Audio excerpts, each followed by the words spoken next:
High guys, welcome back to my channel. कशा आहात तुम्ही सगळे? आज सकाळी बघते तर काय उठल्या एकदम जोराचा पाऊस सुरू होता. आणि मग नंतर म्हटलं चला आता चहा बनवून घेऊया.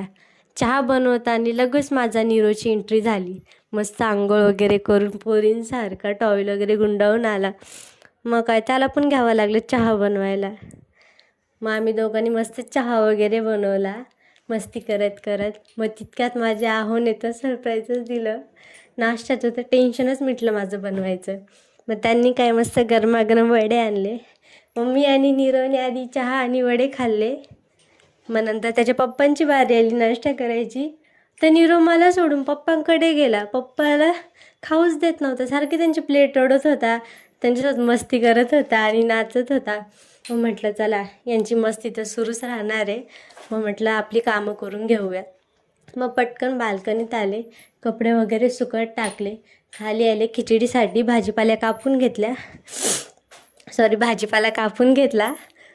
मग नंतर बघते तर काय तिथे सुद्धा नीरव आला. त्यांनी खालची पूर्ण भांडी वगैरे पाडून टाकली होती. डब्बा काढला होता मसाल्यांचा तो सुद्धा. मग परत मला ते आवरावं लागलं. त्यावरून त्याला कडेवर घेऊन मी मस्त खिचडीला फोडणी वगैरे दिली. खिचडी शिजेपर्यंत म्हटलं त्याला पापड वगैरे तळून घेऊया. पापड तळत होते तेव्हा माझे आहो आले. जरासं मला डोकं लावते. मग तितक्यात माझ्या सासूबाई पण आल्या. मग त्यांनी आणि मी मिळून मस्त आहोंची मज्जा घेतली. मग नंतर पापड तळून झाल्यानंतर आहोंना जेवायला दिलं. त्यासुद्धा त्यांचं सुरू. प्लेट साफ नाही केली, इथे साबण आहे तिथे साबण आहे. मग नंतर ती प्लेट मला परत एकदा धुवावी लागली. मग ती साफ करून घेतल्यानंतर पटकन त्यांना जेवायला दिलं. मग भांडी वगैरे घासली, ओटा वगैरे साफ केला. मग नंतर मी आणि सासूबाईंनीसुद्धा जेवायला घेतलं. तर तितके काय बघते तर काय लाईटीचा प्रॉब्लेम सुरू झाला. मग रिपेअरिंगवाल्या काकांना बोलावलं आम्ही. लाईट वगैरे रिपेअर करून घेतली. आणि तेवढं तरी बरं की माझा नीरव शांतपणे झोपला होता. कारण तो उठला असता तर मलासुद्धा आराम नसता. मग त्याची झोप होईपर्यंत मी सुद्धा झोपून घेतलं. मग वाजले 5 वाजता उठले मस्त.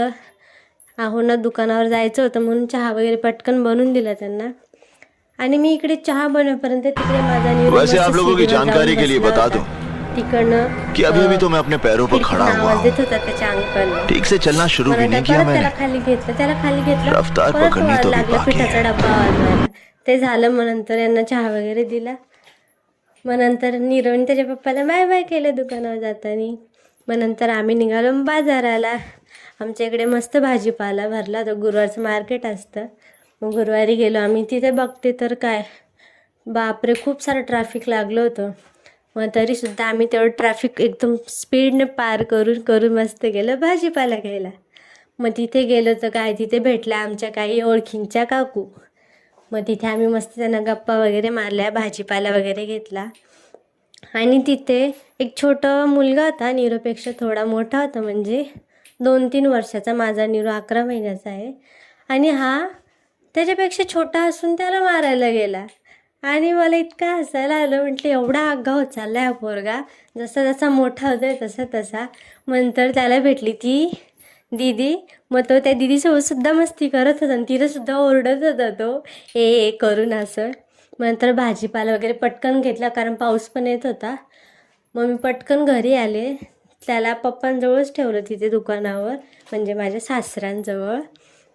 मग घरी आले, मस्त भाजी वगैरे बनवून घेतल्या. नंतर भाकरी वगैरे टाकायला घेतल्या. मग पप्पाला भूक लागली होती. मग पटापट भाकरी टाकून घेतल्या. मग पप्पाला आधी जेवायला दिलं. नीरव माझा झोपला होता, म्हणजे त्याचं जेवण वगैरे झालं होतं. मग मी त्याला झोपू घातलं होतं. मग नंतर आले माझे आहो. मग त्यांना पण म्हटलं चला काहीतरी बोला येते तुम्ही पण. मग त्यांचा लगेच सुरू कशा तुम्ही सगळे असं तसं. त्यांचा आवाज मी रेकॉर्ड नाही केलाय. मी जेव्हा मोठा ब्लॉग बनवेल का बाहेर कुठे तेव्हा त्यांचा आवाज नक्की तुम्हाला ऐकवल. मग नंतर त्यांनी तुम्हाला बाय वगैरे केलं. मी पटापट गॅस ओटा वगैरे साफ करून घेतला होता तेव्हाच. मग नंतर तुम्हाला सर्वांना बाय बाय करून आम्ही मस्त जेवायला घेतला. आजचा ब्लॉग तुम्हाला कसा वाटला मला कमेंट बॉक्समध्ये नक्की कळवा.